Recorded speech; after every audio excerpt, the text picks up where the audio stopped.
syndrome. Good government. They want everybody to vote. I don't want everybody to vote. Elections are not won by a majority of people. They never have been from the beginning of our country, and they are not now. As a matter of fact, our leverage in the elections quite candidly goes up as the voting populace goes down. Welcome to the Who's Left podcast, a show about Indiana politics, history, and culture from an unapologetically leftist perspective. My name is Scott Aaron Rogers. I'm recording from Bloomington, and the voice you just heard was that of Paul Weyrich, co-founder of the Right-Wing Heritage Foundation, speaking to a group of conservative evangelicals in Dallas in 1980. Weyrich was one of the most important political organizers and thought leaders of the last 50 years, though most Americans wouldn't recognize the man.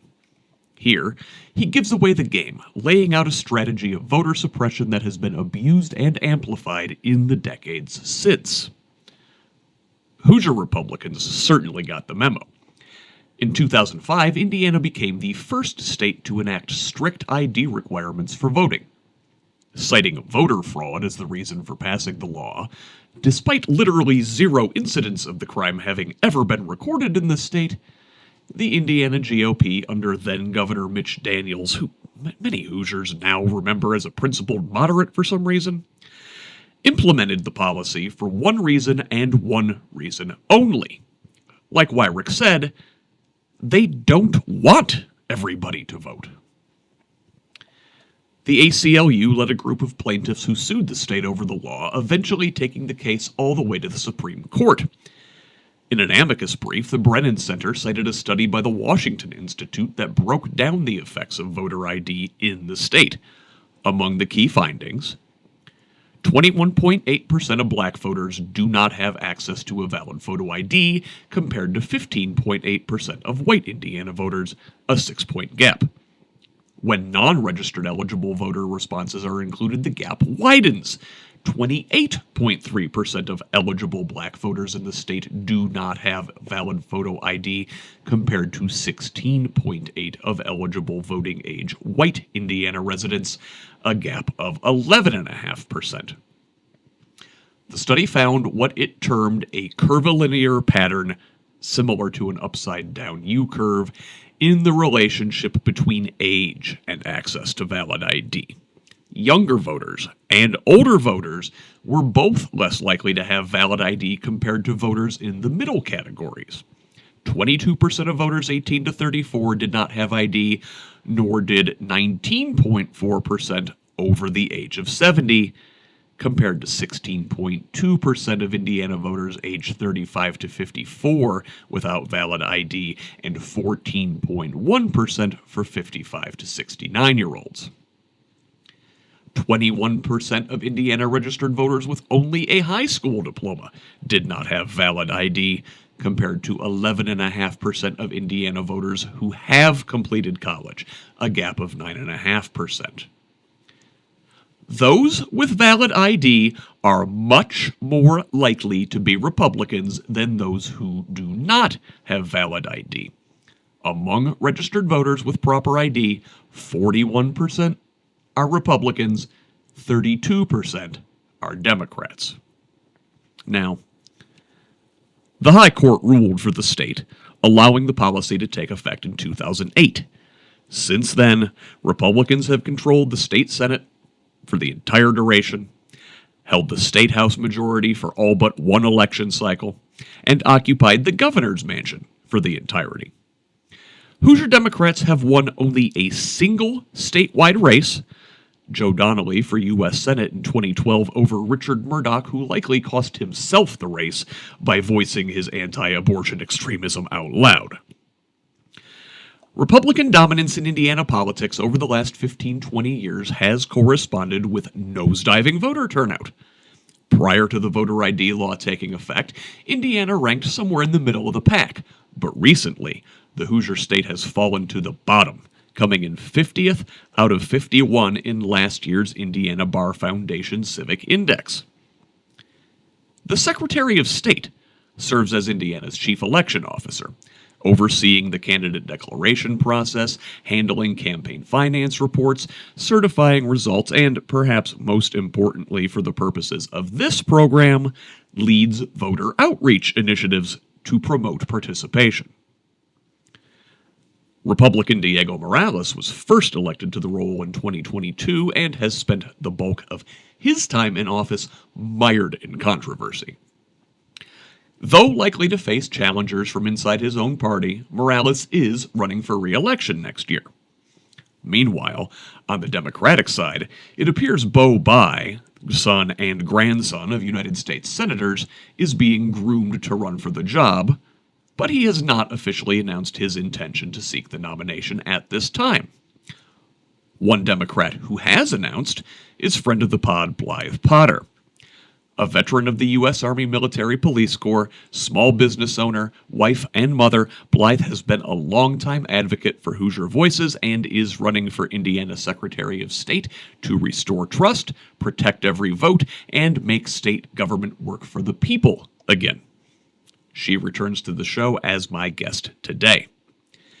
In the following conversation, we'll talk about the sad state of Democratic participation in Indiana, look at what a committed Secretary of State could do about it, and imagine what an ideal system would look like. Real quick, before we get to the interview, please consider supporting Who's Left with a paid subscription. This is an independent media project. I don't paywall any content, and I don't rely on advertising. Only individuals like you keep this thing going. I refuse to gatekeep valuable information in the middle of a political crisis, even to my financial detriment. So please, if you find value in this work, go to whosleft.us and subscribe at the paid level. It's only $5 a month or $50 a year to help me write more, research more, and organize more. Not ready for a long-term commitment? You can make a one-time contribution on Cash App or Venmo. Links are in the show notes. Me and my old body would like to spend less time on construction and more time constructing a better future for Indiana, but I need your financial support to do so. If that doesn't work for your budget at this time, you can still help out by liking and sharing on social media, commenting, leaving reviews, providing feedback, and forwarding articles to your people. We are building a community of Hoosiers dedicated to making the state and its government work for all of us, not just the elite few. Please join us. Follow on Blue Sky, Instagram, and Threads at whosleft.us, and on Facebook, X, TikTok, Mastodon, and YouTube at Who's Left. Tell the others. Let's build a radically democratic Indiana together. Thanks again. Now, here is my conversation with Blythe Potter. Blythe Potter, welcome back to the Who's Left podcast. Thanks for having me. It's always good to see you. So great to have you. Always enjoy talking to you. So we're speaking here today. We're recording on Tuesday, September 16th, and today is National Voter Registration Day 2025. I know, right? Yes. Fun, voting, fundamental bedrock part of our democracy. Now, in Indiana, we're not doing so great in the voting department. We're mid when it comes to voter registration, I guess I understand, but we are 50 out of 51. That includes DC, right? So we're 50 out of 51 in terms of actual voter turnout. So I guess I want to start because you are seeking the Democratic nomination for Secretary of State in 2026. And the probably largest folder in the Secretary of State's portfolio is voter access, registration, information. Yeah. And there's plenty of other stuff that the Secretary of State does. And, over the next several months, I hope we get a chance to talk about some of those too. But for now, I think let's talk about the state of voting in Indiana, maybe why our voter turnout is so bad, and how we got there. before we talk about maybe how we get out of it. So, Sounds great. yeah, summarize that for me, I guess. What would you say is the state of voting in Indiana? It's suppressed. And I think I think there's a lot of reasons why we have low voter turnout. I think it started with somewhere along the line, we were fed the marketing propaganda that this is a red state, your vote doesn't matter. And that's not true because our elections in the state aren't like the electoral college. Your vote does matter and people do need to vote. But so what I think happened is they started with that. If you just tell people your vote doesn't matter, you don't need to vote. The Republicans got this. And then you make the voting kind of hard, right? Like you close voter polls at 6 p.m. Well, if you get off of work at 5:30 like I do, it actually makes it significantly harder because you can go at 6 a.m., but you have to go before your shift. And I have definitely been the person working 12-hour shifts or sometimes two jobs because I'm not a wealthy person. I don't have millions of dollars or a trust fund. So I've always had to work. And that makes it hard because we don't offer PTO for voting. Employers don't offer the day off for voting. You just have to figure it out. Now, they'll tell you, of course, you can go vote, but most employers in the state don't want you to be messing with their schedule for that. Because the state employees are people who do get it off. Sometimes that actually increases traffic to your business, mine included. If people are off for election day, I'm fully booked. So then as a business owner and a service provider, but also a voter, I have to decide, do I capitalize on this or do I make sure I'm practicing my right to vote? And then, we limit mail-in voting. You have to have an excuse to vote by mail, which is kind of weird. And then now we've got, which Diego is going around the state, and this is just some of it, right? Diego's going around the state of Indiana doing public hearings because the legislature wants to make all counties go from voting locations, which is having an individual voting location in every precinct, but you have to vote at that location in your precinct, to vote centers where you can vote anywhere in your county. But in some places like Allen County, where you have over 100 voting locations, they want to take it down to like 36. So you have limited access. You make longer lines at the polls, which I experienced last year when I was with Suzanne Fortenberry in Perry Township. They have vote centers, but these people were waiting in lines for early voting for hours, 3-4 hours. And on top of that was for early voting. I'm pretty sure we went on a Saturday for that. And then we have, I could also be misremembering this, but regardless of when it was, there was a large population of people wrapping around a library, parking in people's yards to vote. And that shouldn't be the case. But then you have things like the Real ID, which forces women, and I think that was due by this year. It forces you to pushing have it back and pushing it back. Oh, well, I guess that's good. Yeah. So but the Real at ID, least I know to fly on a plane, you have to have it now. Yes, definitely to fly on a plane. But I thought maybe the deadline for Indiana's licensing, they're pushing back. But basically the Real ID it's voter suppression for women, because if you've changed your name, gotten married or divorced, you have to have all of that documentation with you to go get that on your license. And yes, we should have that documentation.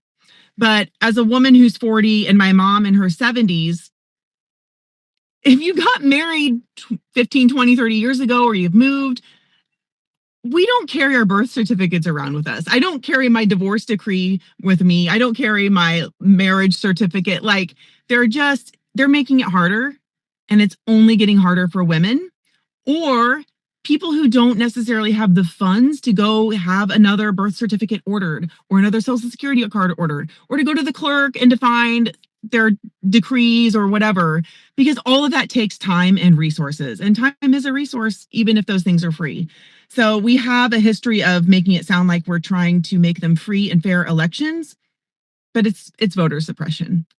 And if you're going to make it hard for someone to vote, particularly someone in a rural community like myself, who's working class like myself, or a working parent like myself, if it's not on the way to something and the line isn't short, maybe you don't vote. Mm-hmm. You said voter suppression, and that's exactly what these things are. And if you're talking to a Republican or a conservative, or maybe even someone who doesn't pay a lot of attention, it might make sense to for them to say, well, like voter ID, right? Indiana was the Mhm. first state to put voter ID in place, and it sounds like a common sense thing that Yep. everybody should have. I mean, everybody has ID, right? Like we take it for granted, as we're in a car centric society, right? So we have to have driver's license, but that's not everybody, right? Like No. there's a lot of assumptions, I think, that go into the narrative about ease of voter access. And Republicans will say, well, you just need, what, you just go to the DMV and you get your license. You just do this one thing. Well, listen, that's fine if you are, say, a business owner that makes your own schedule, perhaps, Mhm. or a person who works a regular, 9 to 5 job and has the weekends off, or has a working car, has a Yeah. car, lives near a license branch. I mean, and like you're talking about with people that work, right? Maybe people with less financial wherewithal, and going to the DMV during the day when you're maybe supposed to be at work. What do you got to take time off. That Yeah. costs money. Maybe you don't have a car. You got to take public transportation there and back. That can eat up your whole day. If you Um, have public transportation in Johnson County, it is so limited. And same with our trails. Like, it's impossible to get to some of these places. right, and there's just so many assumptions baked in, and the the fact of the matter is, they know damn well who people are, where they live, what their citizenship status is, whether they're married, whether they change their name. This is the government. They have all this data. Um, so as does Elon Musk at this point. I mean, Yep. like, it's accessible. They are taking the onus off of the government to encourage voting, to make voting easier, to um, push people toward voting, to encourage participation. And instead, they put the onus on the individual, Yep. right? So you have to jump through this hoop, you have to jump through this hoop, and you have to jump through this hoop. And like, technically, these hoop, like going through these hoops, again, they seem reasonable. They're not unfair. Everybody can do them, but they know when they put these policies in place that you're gonna peel away a few on the edges here, and peel away a few on the edges here, and here, and here. And the reason those folks get pulled away on the edges is usually poverty related, right? Hmm. And it turns out that people of lower income typically vote for Democrats. Yeah. Yep. So it seems to me like our voting, our voter registration and participation rates being as low as they are is intentional. Am I a Absolutely. I conspiracy mean, theorist? no, it is easier for you to get a gun. You don't need a permit or a license for a gun, but you need an ID to vote. Are you fucking kidding me right now? And they know this stuff too. So our current Secretary of State not only just gave all of our voter roll data to the Department of Justice, they know in the presentation they're going around the state and saying, they know that the average voter is white, older, and higher income. So they know that they are designing this to make it easier for those people to vote, because those people with the money know that Republicans will keep that money in their pocket, not understanding that the Republicans are actually making life harder and more expensive for everybody, not just the people who make under $1 million. Like it's so intentional. It is so intentional. I just want to scream. It's so rude. It's cruel. It is. It's cruel. It's calculating. It's very slick. There's the plausible deniability. Oh no, we're not engaging in voter suppression. We just Yeah. want our elections to be secure, Yeah, right? of That course. sort of thing. And again, we know voter fraud is not an issue. You just mentioned Secretary of State Morales a minute ago, and all that data he turned over to the DOJ, who in turn handed it all over to DHS. And looking for non-citizen voters. You know how many they found in Indiana? One. One. And the irony is he actually has committed voter fraud because he voted, I think it was 2022. He voted in a county that he wasn't like living at. His voter And this is the registration was in Secretary a of State different himself. county. Yeah. And he's an immigrant and just tried to purge another almost 600,000 immigrants. Like he's the Republicans' whipping boy. He's a puppet. Right, because they can say, no, we don't hate immigrants. Look, we've got one of our own. Yeah. Well, so now, we're talking about the Secretary of State Morales. You're looking to take his job. Yep. We're talking about all these various voter suppression techniques the GOP in Indiana uses. Secretary of State can't actually do a whole lot about the policies themselves, right? I mean, most of this is stuff passed by the legislature. They set the voting hours, the amount of days of early voting, the rules around vote by mail, absentee vote, all of that stuff, right? All of it. Yep. What is within the Secretary of State's purview? Like how, assuming Blythe Potter is Secretary of State on January 1st, 2027, okay? And we still have a Republican General Assembly. What can you do without them?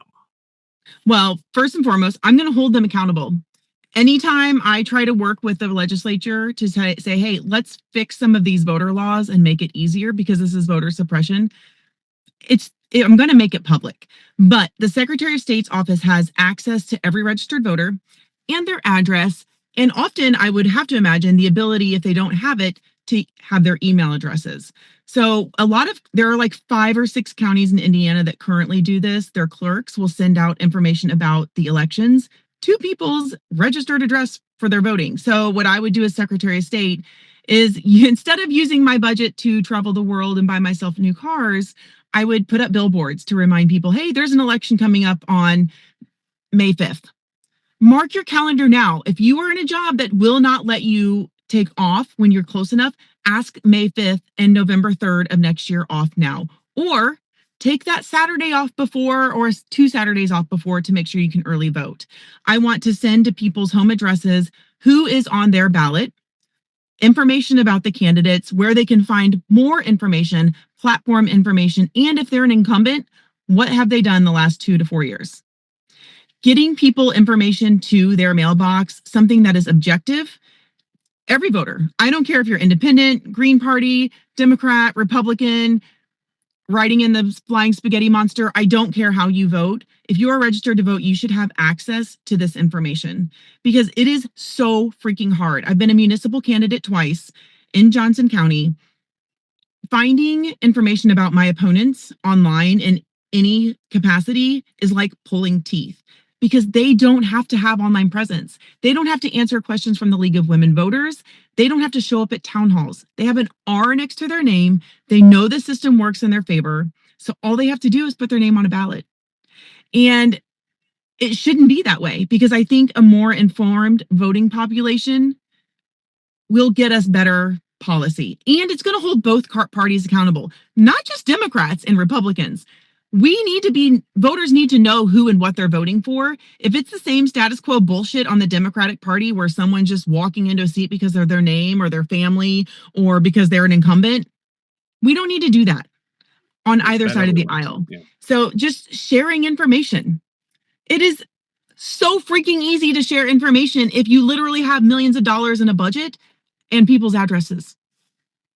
Yeah, well, it's like they don't want us to have that information, or well, I'm sure they would come up with some excuse like wasteful spending to send all of this out to every single voter or whatever, because you're talking about probably a pretty substantial packet. Are there other states that do things like this? There are. And that's where I got the inspiration. I've been researching what other states do.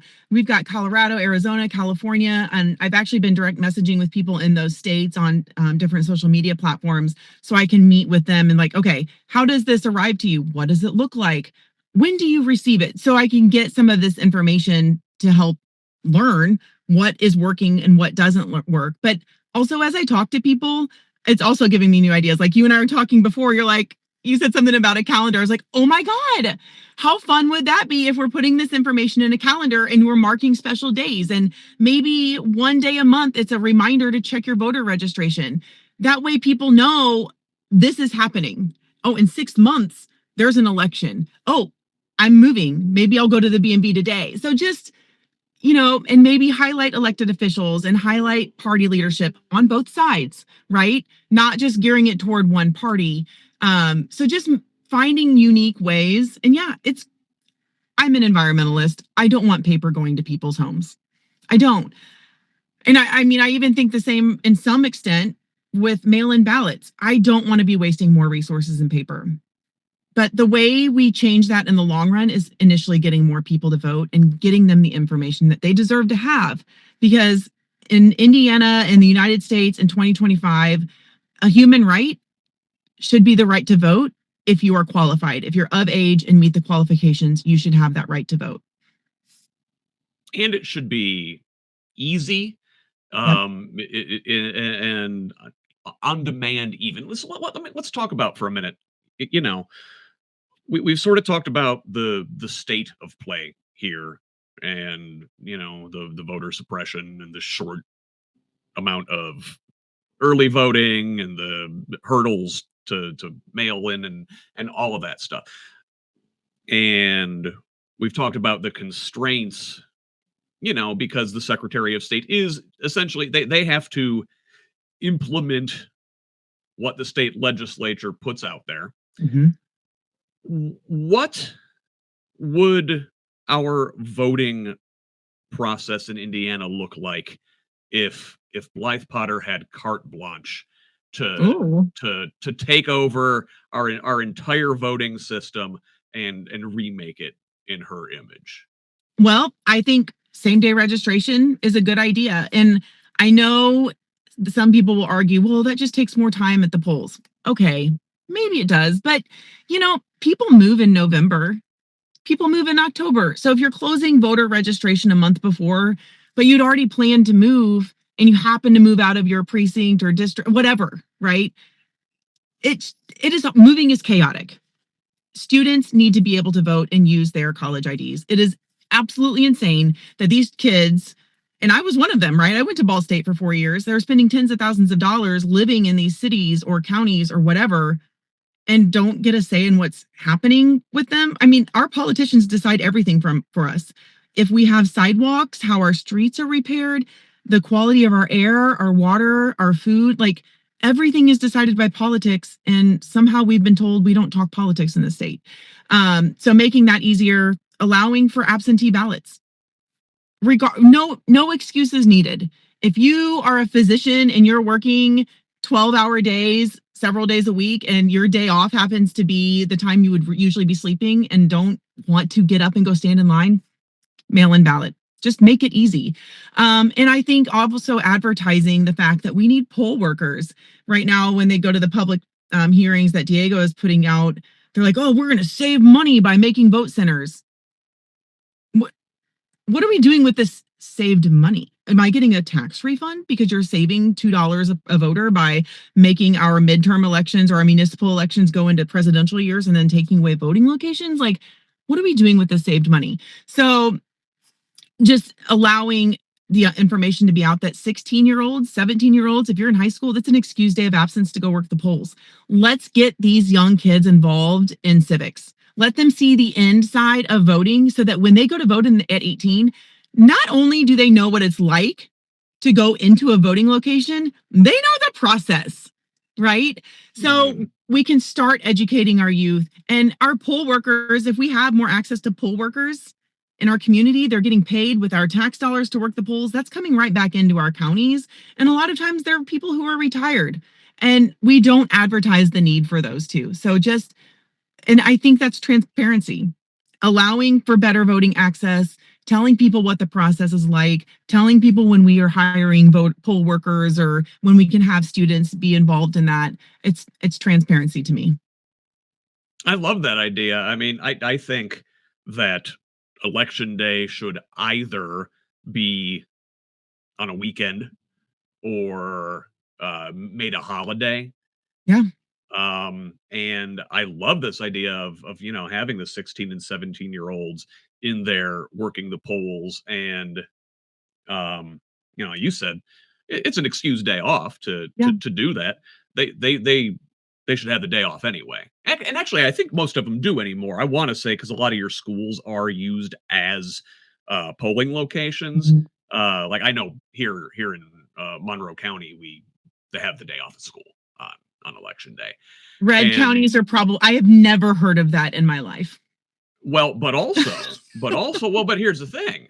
If the kids don't have school, but it's not a federal holiday, then you've got a childcare issue that you have to deal with too. Potentially. So it's potentially another barrier to voting for parents, Yeah. But I like the idea almost of making it mandatory for 16 and 17-year-olds to work the polls. Maybe, when you're in senior year or whatever, and you have to take, you should, if you don't have to take a government or civics, you should. Yes. And working the polls, I think, should be part of that class. I think Absolutely. would be a neat idea. And again, that's nothing the Secretary of State can do. That would be require legislation. But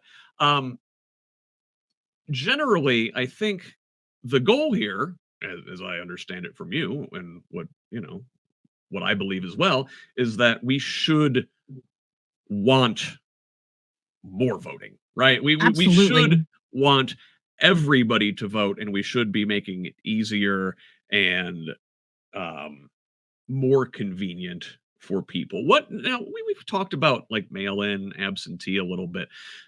Some states, Washington, Oregon, Colorado, I want to say, use mail-in exclusively. And it's not that they don't have polling places. You can still go vote in person if you want, but they send every registered voter a mail-in ballot I love that. with all that candidate information like you were talking about. It's right there. You can go through it. You can do your research. You can fill the whole thing out and send it back. Self-addressed stamp envelope, That, I think, is how it should be. Now, Republicans, President Trump, he wants to get rid of mail-in balloting or mail-in ballots everywhere. Yep. He says they are inherently fraudulent.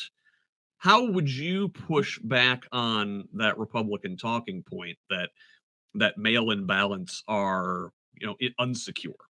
How dare he talk shit about our postal service? I mean, think about it. Using mail-in ballots actually helps our postal service. And you actually just modified my platform. I love that. With the voter information, send them a mail-in ballot. Why not? That might actually, I don't have data to back this up, but that actually might save us tax dollars. Because if people can vote by mail without having to even question going in person, then you probably do have fewer people working the polls. You probably have fewer lines. you're probably using less energy. You're probably using less paper because, if you do it electronically, they automatically put the vote also on paper. And possibly even fewer machines would need to be repurchased and maintained. So that might actually save tax dollars, possibly resources. I'm looking at that, but I love that. Why not? Maybe if you look at it from just like an energy standpoint, we're Yeah. talking about having transportation to go to the polls. It Yeah, saves every absolutely. voter a trip. Absolutely. The mailman's stopping at your house every day anyway.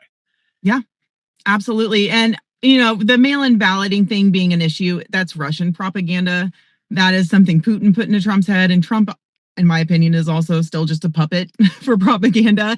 He just wants to be president to keep his ass out of jail. Like, that's really all there is to it. And they don't care to invite people to vote. We need to be inviting people to not only talk politics like this, civil civic discourse, but we need to be inviting people, especially our youth, to vote and be part of that process. And I can do that. The legislature cannot stop me as Secretary of State from inviting people to vote. Oh, yeah. Well, though they could, cut the office's budget to like next to nothing. I mean, look, I don't put anything past these guys anymore. I don't either. But you know what? I will get creative. If I have to fucking find sponsors for mail-in ballots and the stuff that I want, I will find it. If I have to take $0 income as the Secretary of State to make sure that people have access to this shit, I will do it. I will figure it out, because if you offer people information about their ballot, you actually help grassroots candidates and people powered candidates like myself and take a lot of the money out of politics. I think that's part of the reason Republicans have done that too, because they have so many corporations on their side and so many millions of dollars to run for office that it makes it harder for people like me to get there, because I'm not going to raise that kind of money more than likely. Now, I'm going to try, of course, but getting information to people means less advertising dollars on politics because people already have that information. There's so much here. Like the reason I think Republicans want less voters is because their positions aren't terribly popular. Oh, they're I mean, horrible. so that's fundamentally anti-democratic, small d democratic. It goes Yeah. against everything I thought we were supposed to believe as a country. We have this marketplace of ideas that they always like to talk about. Well, it's not a fair marketplace. Nope.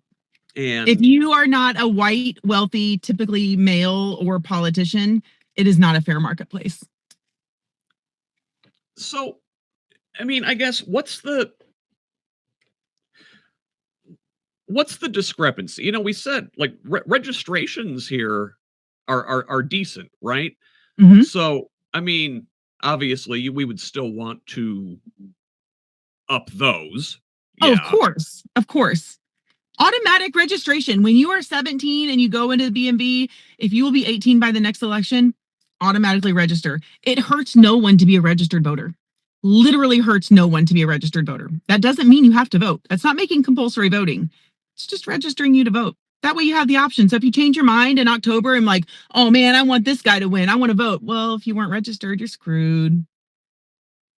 So yeah, and easy. that so just a lot more, I think, points of access. It sounds like where it to make it easier to register, and it's already pretty easy. Like we said, our registration numbers aren't bad, but They're not anytime terrible. you can have an automatic registration, like with the DMV or not. I know they ask you, right, if you Yes. want to register to vote. So they actually asked me several times. I updated my license earlier this year. And the woman, and I don't remember if I thanked her. She asked me more than once, do you need to update your registration? I said, no. Are you sure? Yes. We can update your registration if you need to. I was like, I haven't moved. Like, we're good. You see my information right here. So I think they are doing their job on that end. I heard last year a lot of people who did update at the BMV didn't actually send that data over, supposedly. I've heard that a lot. So finding a way to expedite that would be important as well. But you don't have to go to the BMV to register. You can do it online through the Secretary of State's office for free. Yeah, it is. It is quite easy to do that part, and so the Yes. discrepancy is like we were talking about between it's getting those registered voters to the polls and giving them Yep. more access and making it easier for them to go out and register. What else are you thinking about? Um, just in terms of the voting process here in Indiana that maybe I didn't I haven't thought about yet here. That's the biggest part on the voting end. I would really like to make it easier for municipal candidates as well, like just for their financial forms. So municipal candidates, everything's done on paper. You can put it if you have a PDF reader or something that's PDF compatible, you can do the little pop-up blue boxes. But if you're a state candidate, which makes it so much easier. Michael got to do this as a House candidate, and now I get to do it as a Secretary of State candidate. It's online. You log in, you put in your expenditures. It makes it so much easier, and I think that would actually save the clerk's time and money as well as resources. So it's not necessarily making things easier to vote, but it would make it easier to run as a candidate, and for both, and that doesn't just benefit Democrats, right? Like anybody. So on the Just other end, democracy, yeah, to have more people in there, yeah. yeah. So I think that could make it easier to, because it is daunting. Government forms are scary. People are intimidated by government anything because it can seem so daunting, whether you're a veteran dealing with the VA or registering to vote or a driver's license. Like for some reason, there's anxiety, at least for me, surrounding anything that has to go online with the government. Even Mhm. paying my taxes, I'm like, oh my God, am I doing this right? I'm going to screw this up. So trying to make it easier as candidates as well would be really nice. I'll tell you what, maybe it's just like me and being like a little neurodivergent or something, but I just have the hardest time with mail in general. Like I just every day I go to the mailbox and it feels like that scene in Harry Potter where the letters from Hogwarts just keep coming. Yeah, that's how I feel about mail in general. But no, you opened up a good point. Like I hadn't thought about things from the candidate side. Um, because the Secretary of State also handles things like the the filing paperwork Mhm. and all of the candidate stuff. How could the Secretary of State make it easier to run for office, to maintain a campaign, how to do things like that? Like you said, you've run Mhm. at different levels now a few times. Like, how could the Secretary of State help encourage more participation from candidates? Get Really more the people same involved in way. that process. Yeah. I'm gonna have to re-listen to this a couple of times to make sure I'm writing down these new platform points. And I want to shout out Bartholomew County. I was there last week. Someone there actually gave me the idea of making sure that the counties have access to the digital CFA stuff, which it seems so obvious, but that's kind of my favorite part about this. I being an end user of voting or being an end user as a candidate is so valuable, right? Because we can learn to Yeah. make it better. So same.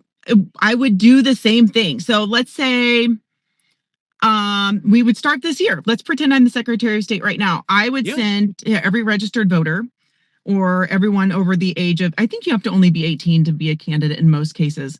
But let's send information about what is open for them to run for. What offices could they run for? What does that office do? Why is that office important? Who is currently in that office? Give them information about that. Lowering the barrier to entry to politics on any side of the aisle is going to hold us more accountable. Walking into a party meeting for the first time by yourself, fucking scary. And I'm saying that and these are people who are in my community who by and large think the same way I do, and I'm afraid to walk in a door somewhere. So like, where is your local Democratic Party? Where is your local Republican Party?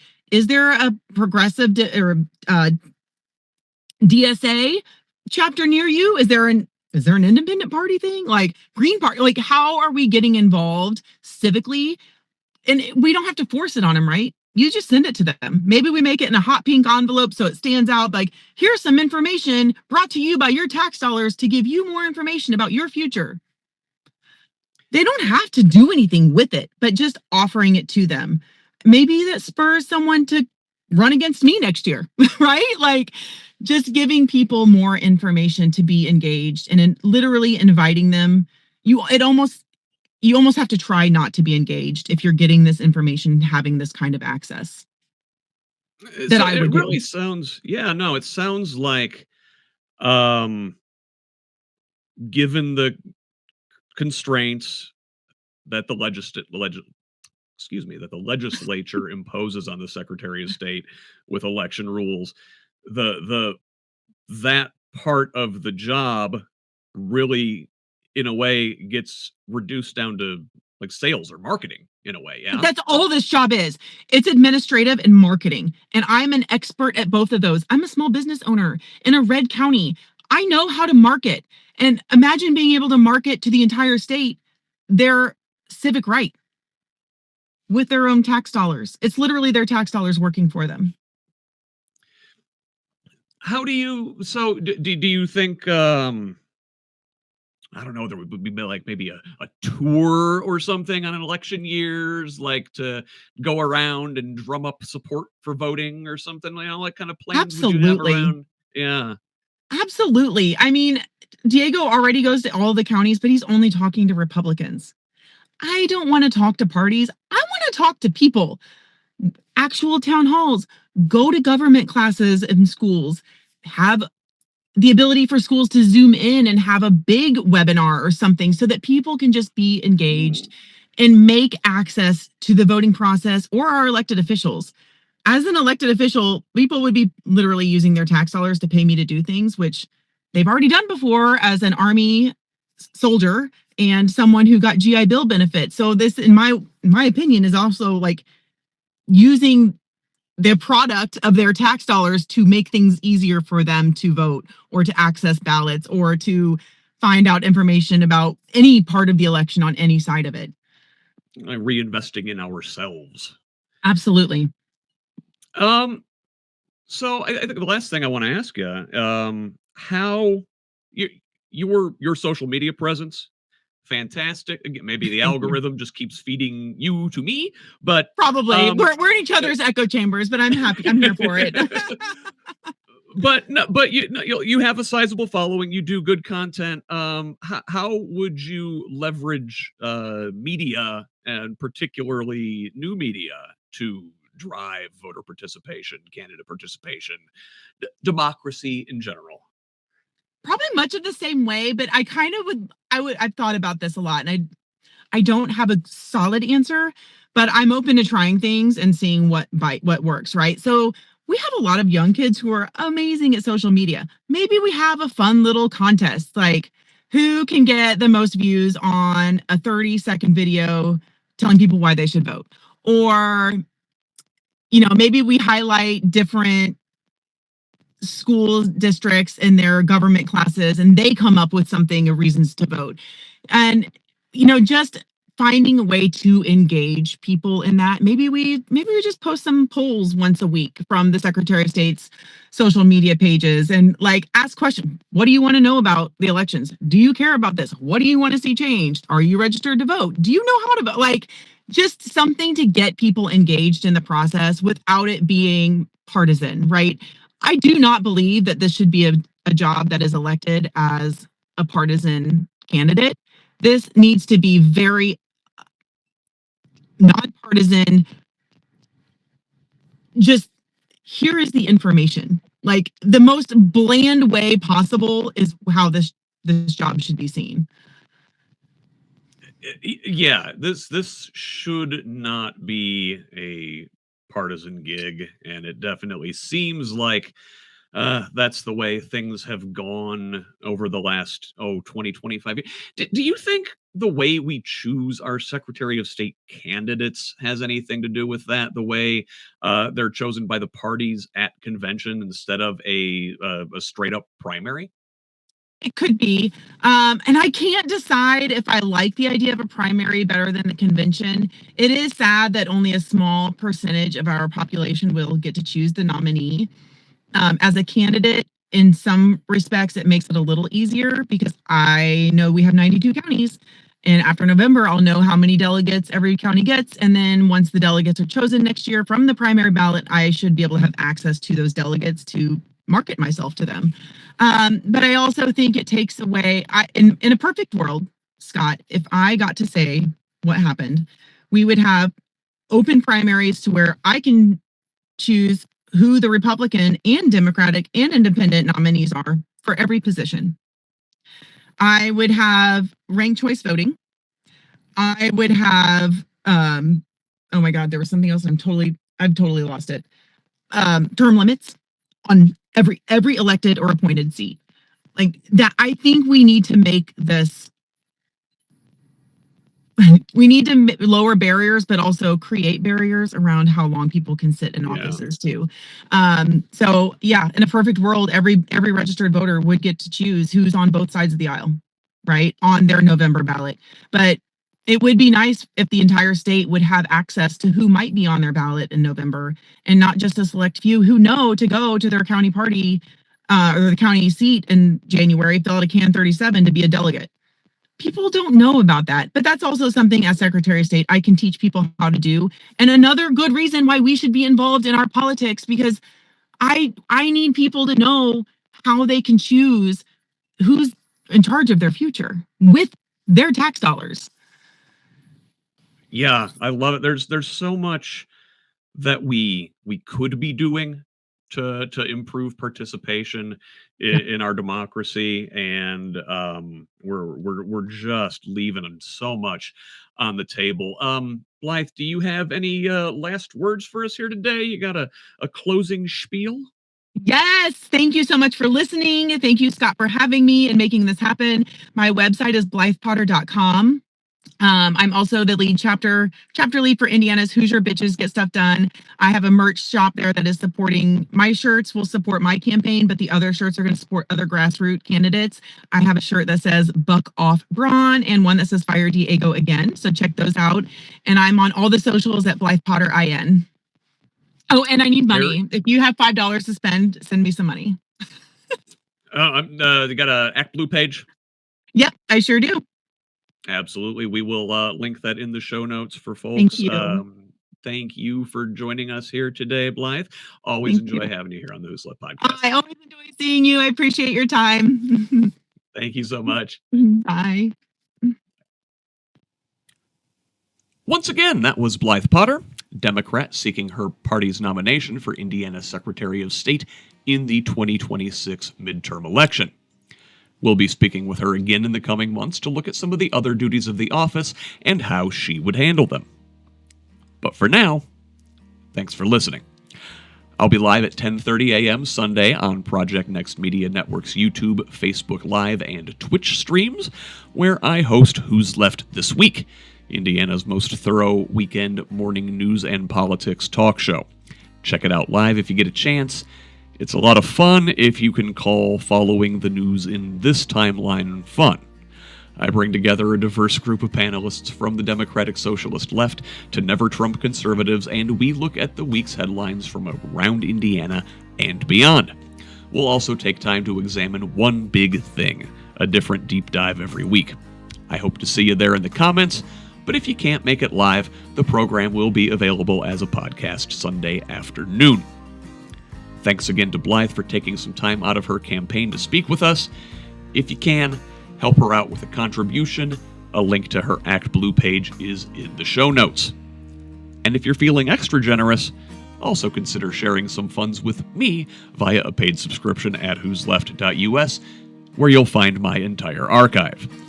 I rely solely on the generosity of kind patrons like you to make this information available for free to everybody. In addition to the website, you can find me on Blue Sky, Instagram, and Threads at whosleft.us, and on Facebook, X, TikTok, Mastodon, and YouTube at Who's Left. Direct message me at any of those sites with feedback, tips, ideas, and concerns, or email me at scott@whosleft.us. And while you got the old email machine out, please forward the show to a friend and have them pass it on too. Let's keep building this project and a truly democratic state, one conversation at a time. Until the next one, this has been the Who's Left podcast. I'm Scott Aaron Rogers. Love each other, Indiana.